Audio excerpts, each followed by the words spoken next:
time for another Two Women Talking. And this Two Women Talking, Aileyn is back, and we are talking a defense of the Fantastic Four movie, the MCU. What is Aileyn, phase 6 now?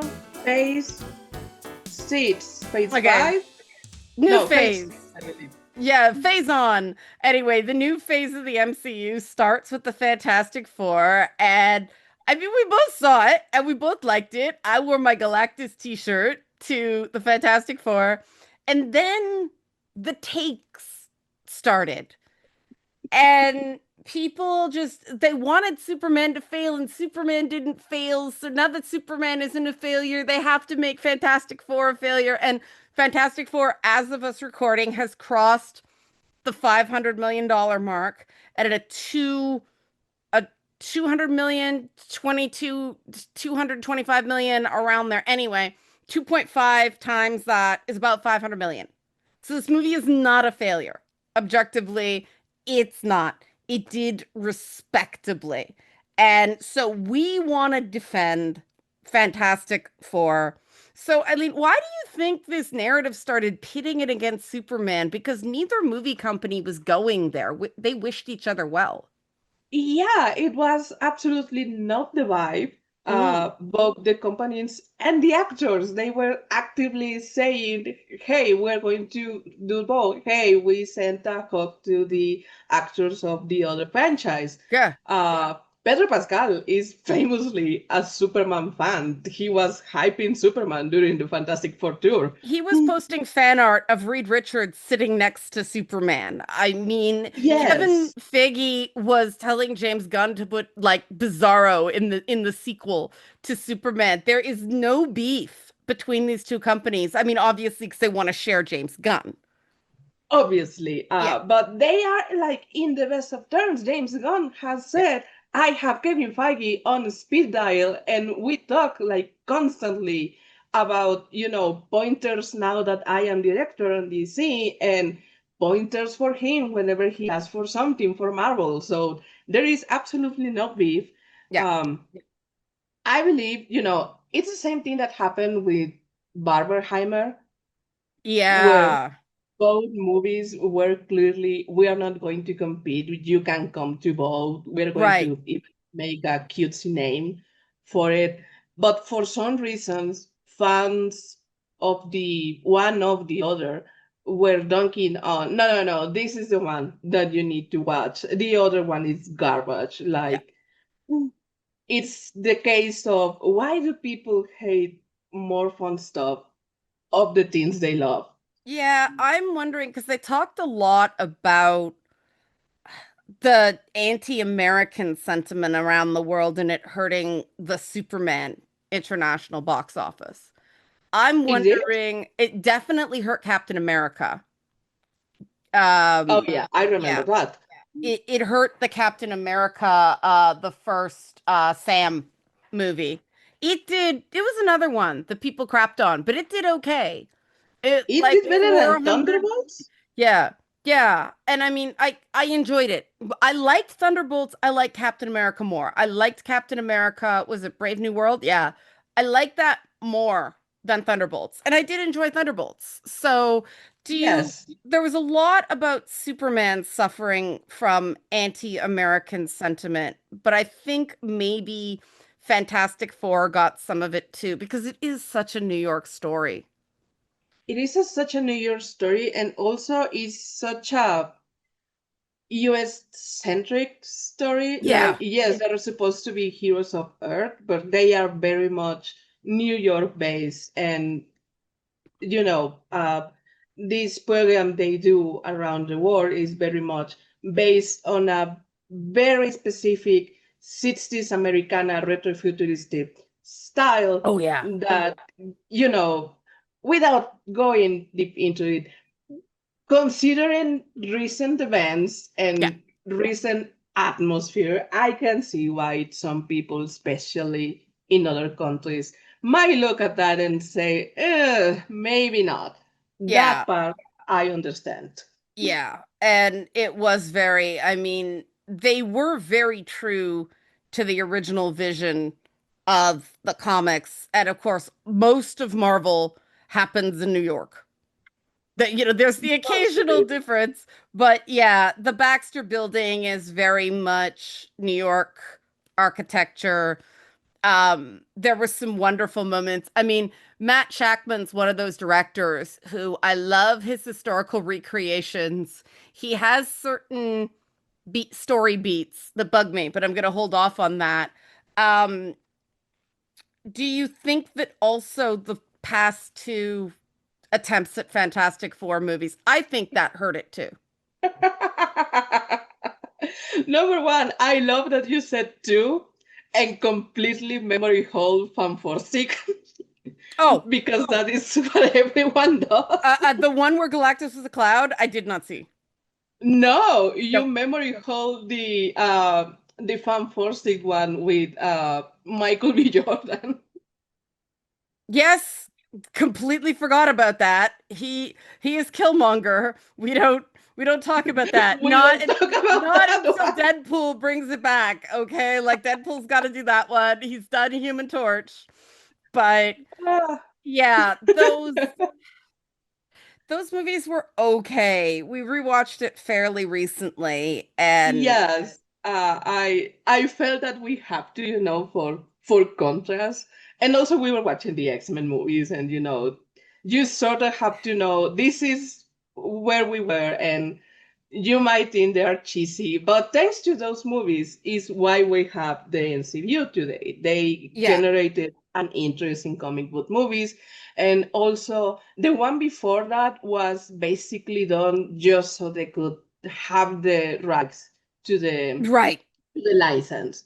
Um, Actually, I was correct when I streamed the movie. I said this is the first Fantastic Four movie, and another of the moderators said, no, no, no, that is not the first one. The first one is the one from is the 80s or the 90s? I think it's Who the was in it? 80s. I don't know. Because the first one I saw, maybe I'm wrong, was the Jessica Alba movie with Michael Chiklis as the Thing and a really boring Reed Richards and a very product of the times Johnny Storm. Oh no, the first one is okay. It was made in the 80s with a low budget version. Supposed to come out in 1990s, never did. It's unreleased. We have That's it right. because, yeah, because people Yeah. kept the master and it got eventually leaked. That was officially the first Fantastic Four movie. Yeah. Um, See, I didn't it count that was one because it didn't come out. it was done for the license rights. Yeah. Then you have the two for the early 2000s Yeah. with Jessica Alba and Chris Evans, captain before he was captain, which I believe were they were okay for the time. Um, They were just my okay. main They were not great. Doctor Doom was terrible. Doctor Doom was not Doctor Doom. He was Norman Osborn Right. with a metal mask. Right. Rest in peace, Julian McMahon. But yeah. Yeah. Uh Man, he tried, but that was not Doctor Doom. yeah, and I do think that maybe people's kind of it was just okay memory of those movies may have had them stay away as well. For sure. Yeah. Also, and this pains me to admit because as you know, I am a super fan of the Fantastic Four. The Fantastic Four might not be, we call them the Marvel family, Yeah. and technically everything revolves around them. But as a sales point and as a fandom, they are not the strongest team. Well, it got caught in some sort of pissing match between Ike Perlmutter and was it 20th Century Fox? Like he nuked the Yes, book out of spite.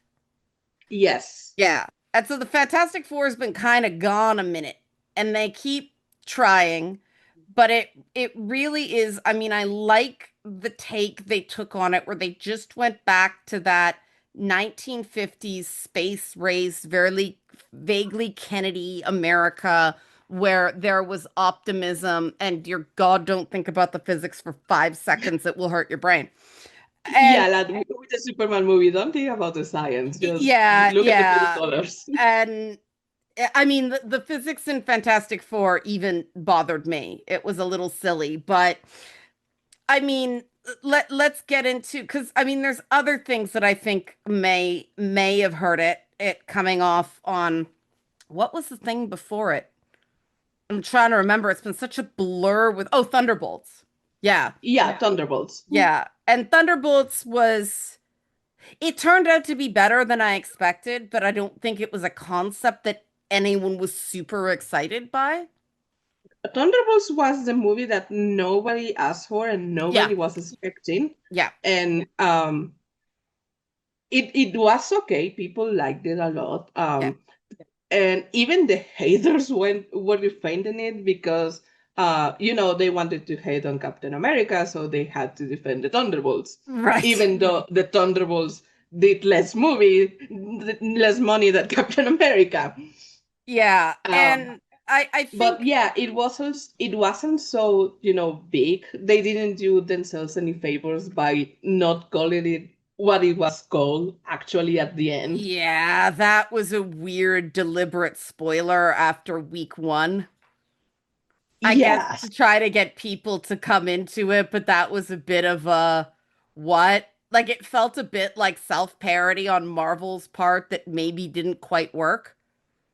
But Yeah, like that was the marketing guy going, I tried to make a teen viral and it didn't go viral. So now I have to make the reveal and try to make it pass as, oh, it was always, this was always the plan, and it clearly wasn't. it's also trying to make Contessa evil Nick Fury, which I'm Yeah. not sure is really working. But somebody said something to me about the Fast and Fantastic Four, and I want to run it by you. They said I went in and I enjoyed it, but it was not the movie I was expecting. And I wonder if I that is part of it. I've heard that one a lot.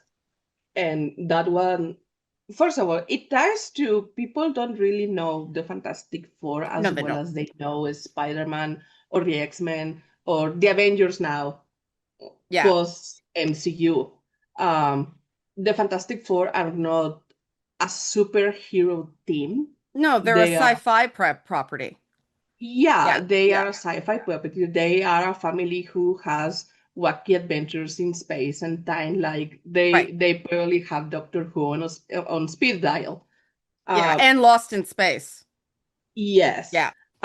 people don't necessarily know about it. Yeah. People who are fans of the Fantastic Four usually came being fans from something else, mainly from Spider-Man. That is how I got to be a Fantastic Four fan, because Spider-Man is the unofficial fifth member of the Fantastic Four. Um, Yes. so Yes. people were expecting they were a team of superheroes, maybe like the X-Men. And that is just not the case. They were maybe expecting a little more action and not, the family drama that is the core of the stories. Yeah. And again, the previous movies maybe set that expectation like that because they were pretty much trying to be the mutants, but different characters Right. because Right. it was the same time as the X-Men movies. Right. And I do think I admit that I needed a minute with the movie because of course if you saw Thunderbolts, it ends spoiler with the Fantastic rocket coming down into Earth's orbit. And so I was waiting for something, anything to happen in the Fantastic Four movie that tied it into that And and guess what? nothing. Like not only I actually thought the they also said it was going to be the first appearance of Robert Downey Jr. as Doctor Doom. Also, we'll have to take your word for it. We just see the green cloak. I mean, if you squint really hard, I guess it's him in the suit. They could have used the stand in. I guess it's his hand. I If guess. you had too high resolution picture of his hand. Yeah, maybe there's a reflection somewhere. I don't know. But yeah, that was, I think it's a bit of a quantum mania phenomenon where people were, for some odd reason, expecting an Ant-Man movie to be the Marvel's Empire Strikes Back, where Kang killed Ant-Man. Yeah. And I don't know why people got that sense, but they were so stoked for this really dark thing. And they got another very fun throwback speculative sci-fi adventure. Yeah, Yeah. it's basically that. Like you just said, it's appealing with expectations. Yeah. And I get that people don't know who the Fantastic Four are as well as they know other heroes, but that is kind of like a them problem.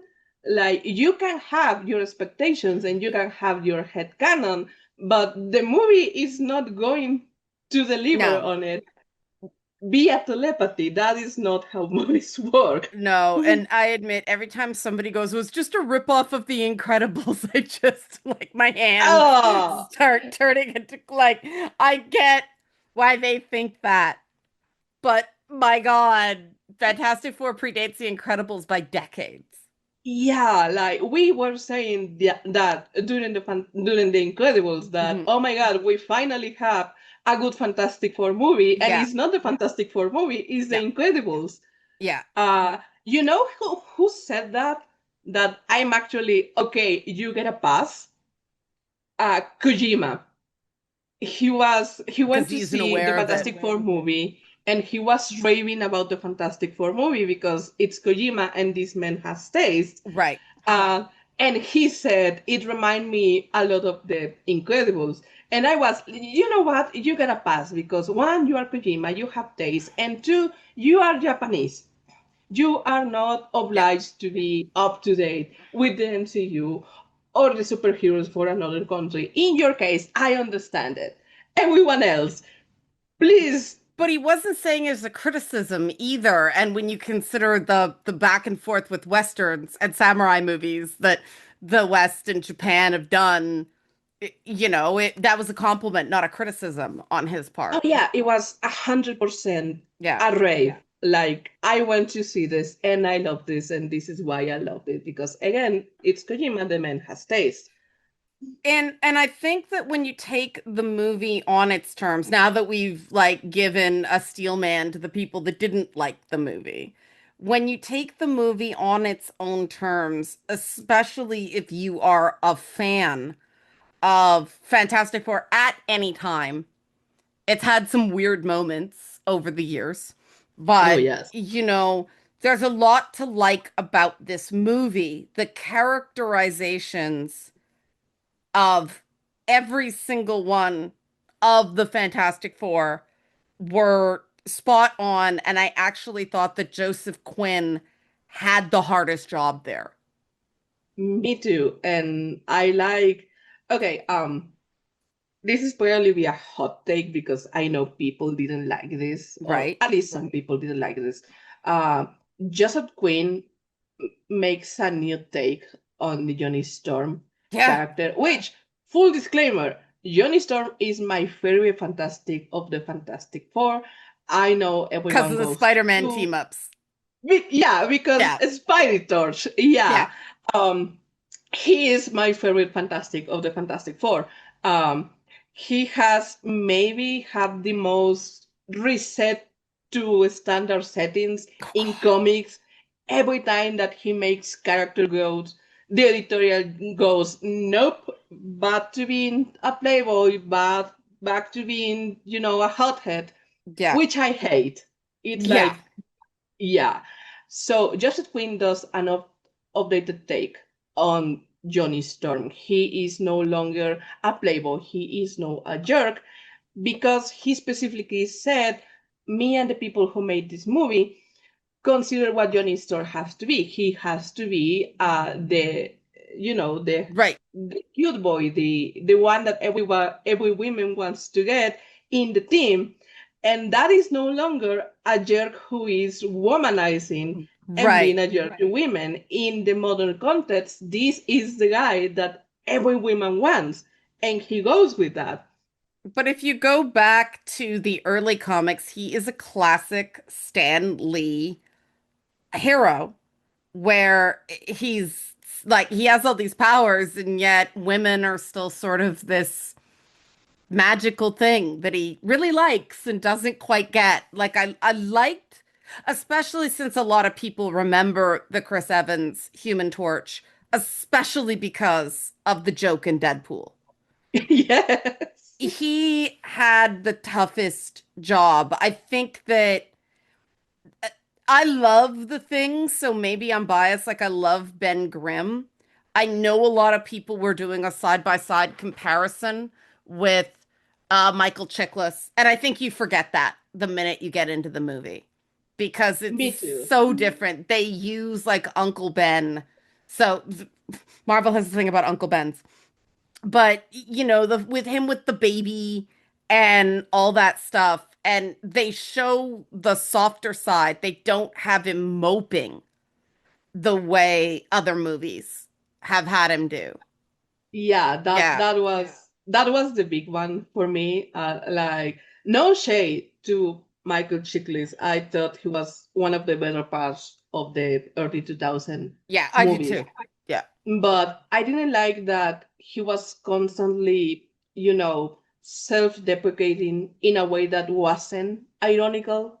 Yeah. Because, yeah, the thing, Ben Green knows how he looks. He knows what it represents. Yeah. But the period in the comics when he is like hurt about it, it was maybe the first one, and Yeah. then he was like, no man, like this is how I look now. Reed, you have to stop beating yourself about it. Yeah. Reed Richards never does because that's Reed Richards.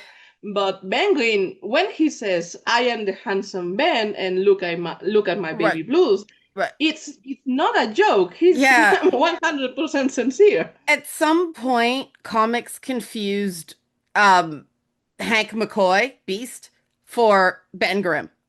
Yeah, Yeah. that happened, especially Yeah. to the movie version of him.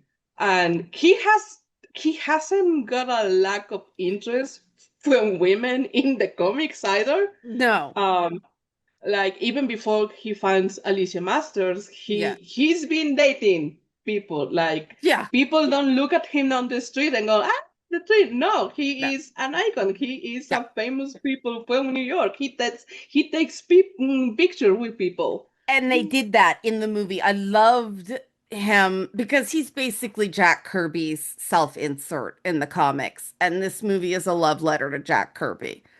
It And really is. yeah, and that's why I will defend it forever.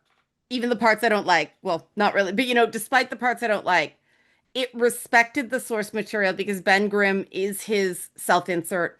And the fact that they had him living above that shop and hanging around with kids in the neighborhood and everybody knows him and they even had him in a synagogue. I was like, Yes. all right, you have shown respect to this character. There's there is also a menorah in the Yeah, background of the kitchen yeah. And utensils and stuff. that was that was a risk right now. Yeah, like they considering current events and climate, Yeah. uh they could have gone, oh, agenda. But I'm so very glad for some reason Hmm. that they did it. Maybe it was too fast. Maybe they were busy complaining about something else. But I'm glad they did. I am glad they showed the Jancy Street Yeah. because no other movie has deemed to show that part of him. They threaded the needle the same way they did with Moon Knight. If you knew what was going on, you saw the Yiddishkeit. But if you didn't, it was, well, all right. You know, you could overlook it. I also think that, you know, Pedro Pascal's support of his trans sister drew fire from they can only be mad at one thing at a time, right? Yes. But I Support Pedro Pascal supporting his trans sister and saying, I am happy to follow the leader of this team that is Sue. Pedro Pascal, daddy, he was like the beacon taking all the hate so that the rest of the movie could follow in peace. And that falls into your comment about people. I'll add to saying people don't know Fantastic Four. I think people think they know Fantastic Four because of the 2000s movies, but they don't Yeah, know Fantastic Four. That is canon, that Sue is the public-facing leader of the team. she is. She is also the most powerful Oh, like member Omega of the team level by powerful. a lot. Yeah, hold that thought because I want to bring that up because I don't know what's worse, the people that don't know from Sue or don't know from Jack Kirby. It's really disappointing that the memory of why paying respect to Jack Kirby in that film is so important. It makes me legitimately sad. Yeah, Jack Kirby, for people who are listening and don't know, and if you don't know, there's a good reason why you don't know. Jack Kirby basically co-founded everything in Marvel, or at least everything that you know that makes Marvel famous. Right. He co-wrote Spider-Man, the Fantastic Four, the Celestials, the all the cosmic entities. That was Jack Yeah. Kirby. The Lady Death, Eternity, Infinity, all of those. Uh, so the fact that I love Stan Lee, I was very giddy every time we had a Stan Lee cameo. Yeah. But the fact that the movies completely eroded Jack Kirby, even in the most Jack Kirby movie that was The Eternals, Yeah. it always pissed me off.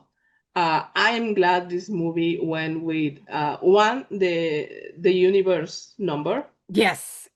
which 828. was Yeah. yeah in memoriam of him. The character Rachel that they made Yeah. original character for the movie was a tribute to his wife, Hmm. which, you know, unseen contributions from female people at the time. She helped to create a lot of the comic book characters that you love, Yeah. either by inspiration or by direct comment to her And to her husband. and I mean Jack Kirby was a difficult guy. And he was very morally firm. So he couldn't there, when he got tossed from Marvel, a lot of people blame Stan Lee. It came out after the fact that Stan Lee was the figurehead of the company. He couldn't do anything about it. His uncle No, was the one calling all the shots. He had no say. And I mean, Jack was, did they do the cigar? I don't think so. I think that was the one thing they didn't do. they did. I believe they didn't. Yeah. No, I might be wrong. But Yeah, okay. I don't remember. But the fact Jack Kirby smoked cigars. That's why the thing smokes cigars. Like Jack Kirby used to draw bar mitzvah cards for people with the thing with the yarmulke on. And they made that canonical in the comics some years back. It just is really I kind of felt the same way when the Doctor Strange movie came out and talk about Steve Ditko wasn't everywhere. Yeah, Yeah. but you know what happened to Jack Kirby? Yeah. Yeah. I mean, Uh, all these guys kind of ended up a little tragic because there yeah, wasn't protections for, and it's funny because we know about Joe Shuster and Superboy. exactly. Yeah, but we But don't know about the contributions of some of these artists who were, because of the Marvel method, just as important, if not more important, to the development of these characters than Stan Lee. I mean, Ditko's work on Spider-Man was spectacular too, pardon the pun. yes, Yeah, yes, it was. And like you said, he suffered from being, I don't want to say morally inflexible like it's a bad thing, because in his right. case it was a good thing, but it was precisely that. Marvel as a company did stuff that he wasn't okay with, Yeah, and he had to, people forget that they had to fight things like the comic book authority at the yeah. time. Oh yeah. And yeah, we say that like it's something from the olden times, but imagine being a creator during that time, and every single issue that you put out, you have to fight these people because they can essentially kill your book dead And on the water on and arrival. let's face it, a lot of people working in comics, thanks to the comics code, couldn't put their own experiences in the books because I'm just going to be blunt here. They weren't allowed to scare the Southern racists. Yeah, Yeah. so that is why you have the Kree. That is why you have the Skrulls. That Yeah. is why you have so many aliens because you couldn't put a relationship between a white woman and a person with color at the time. Yeah. But you could do aliens because they Yep. are aliens. Yep. And so we have a million alien species romances. But yeah, and I mean, Jack Kirby, of course, created Galactus as well. And so finally Yes, getting Galactus right, like that was my pass fail. Get Galactus right. But that's when I sort of recognize the struggle with what they did in this film because Galactus is maybe the most overpowered villain in Marvel Comics, more than Thanos, maybe. He just eats worlds. I'm thinking about it. I mean, one of the most, for Yeah. sure, yes. Yeah. And I get why they started there. One, because Kirby love letter. Two, because I think they knew they had to bring it. Now, I hope they bring Galactus back for Doomsday. I hope they do. Me too. I'm, well, I'm sure they have to because they went with the canon origin that he comes Yeah. from the previous universe, which means that when the universe ends, he has to be there. That is his whole thing. Right. So I'm pretty sure he's going to come back. Yeah. No, no, not on Galactus. By the way, he was impressive, amazing. If you didn't catch this movie on theaters, if at any point Yeah. re-releases, go watch it on theaters because the visuals and the Oh, boom in the sound when yeah. he's stepping into the city, that alone was worth the ticket. Yeah. And we got so distracted by Galactus, we didn't talk about Reed and Sue. And I will say, I think it might be the best acting of Pedro Pascal's career, and that's saying a lot. For sure. I remember you and I were talking when he was just cast and we were having like conflicting feelings about it Yeah. because Reed Richards, for people who don't know, they barely don't because again, the Fantastic Yeah. Four aren't as popular. Reed Richards in the comics has ranged anything from a bona fide hero to a raging douche. Yeah, yeah, and I mean Pedro Pascal so oozes charisma. The fact that he was able to just switch it off for that part, Yes, he's just curled in on himself so often. Like that scene where they do the press conference and he's just lurking in the background for most of yes. it. I wonder if that's him actually letting more of himself into the Probably he parts. has said that he has Yeah, difficulties with social anxiety. yeah. So maybe that is why he saw this role and says, Th- "Bet, hold my beer." Yeah, there was something so raw about his performance and that monologue where he's talking to Franklin and saying there's always been something wrong with me. I wanted more there. That was so quintessentially Reed Richards that I am glad because yes, he can be a hero. Yes, he can be a douche, but Reed Richards knows that he is not well. Yeah. He also knows that there is nothing he can do about it, so he does everything else. That is like the essence of his character.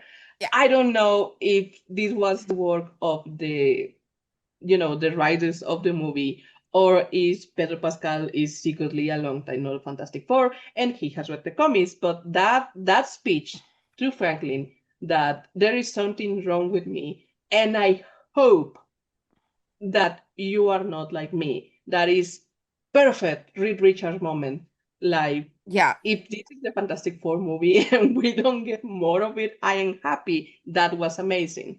Yeah, it almost, I mean, in a retrofuturistic world like that, there wouldn't be the same understanding as conditions like autism. And the fact that he needs Ben to explain things to him, he needs Sue to sort of lead the way. That portrayal was spot on. And yeah, his brain isn't normal, though that was my one quibble with the film.